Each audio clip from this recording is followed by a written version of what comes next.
Bonjour Olivier, comment vas-tu? Comment s'est passée l'année 2025 chez Destiny? Bonjour Paul, ça va très bien et merci de ton invitation sur ce plateau.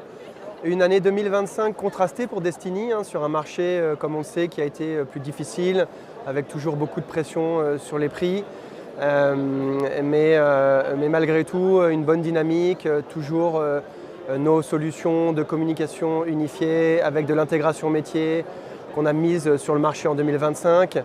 L'accélération auprès des revendeurs Microsoft aussi, qui a été un sujet 2025, où on voit qu'il y a une demande intéressante et une progression intéressante.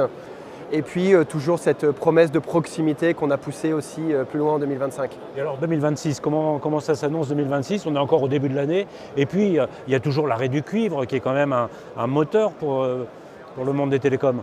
Oui, alors c'est l'actualité, puisqu'on a tous vu les communiqués de presse de Orange sur la fermeture des plaques le 27 janvier, avec ces centaines de milliers de prises qui ferment. Donc l'arrêt du cuivre qui est une réalité particulièrement forte sur les acteurs du bas de marché, qui est notre cas, quand on s'adresse aux TPE, PME, ces entreprises sont encore, pour beaucoup, raccordées au cuivre. On parle de 20 à 30%. Donc ça veut dire qu'on est encore dans cette phase de migration, que ce sujet n'est pas derrière nous. Donc c'est effectivement une actualité, bien accompagner ce sujet. Et puis l'année 2026, pour nous, c'est à la fois une année en continuité et en changement.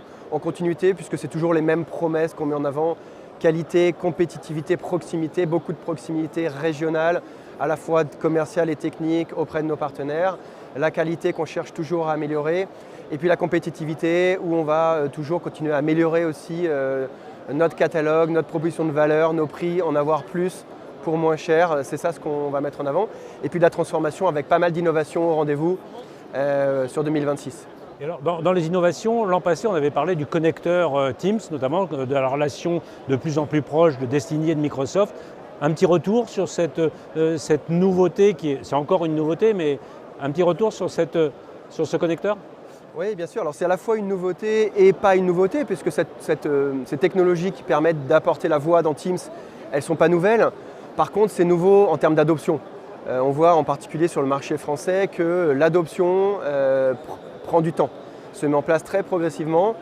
Mais depuis l'été dernier, on voit une traction assez forte, de plus en plus d'entreprises, de clients TPE, PME et de partenaires qui trouvent cette technologie intéressante pour aller la proposer à des clients qui travaillent déjà dans l'écosystème Microsoft.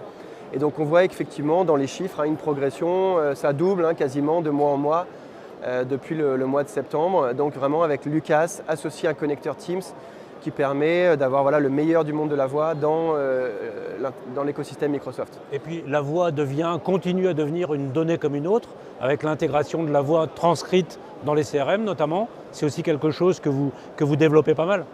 Oui. Donc ce premier niveau d'intégration, c'est le niveau d'intégration dans Teams. On a deux autres niveaux d'intégration qu'on développe en ce moment. Un, la voix dans le CRM avec une solution qui s'appelle VoIPcube qu'on a mise sur le marché au mois de septembre dernier en mode bêta test. On teste avec des revendeurs, on affine et ça commence à accélérer. C'est une proposition de valeur très intéressante. Pour quelques euros de plus, vous avez vraiment votre voix qui communique avec tous les CRM du marché.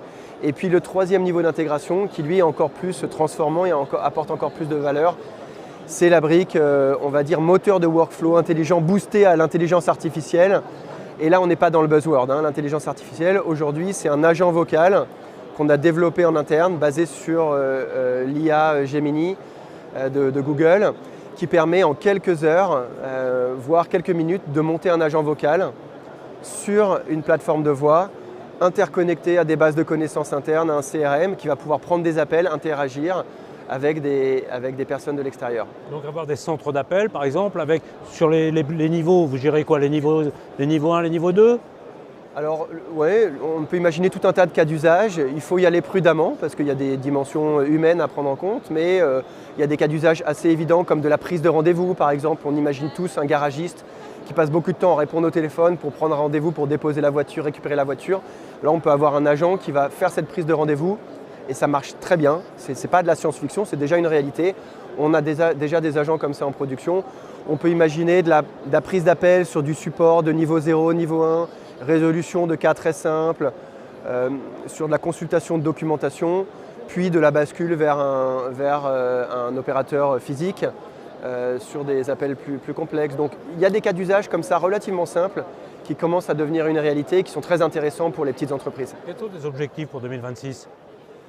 Objectif toujours de développer l'activité conforme à nos valeurs, rester conforme à nos valeurs, développer l'activité et arriver à pousser cette innovation autour de l'IA pour aller chercher de la valeur.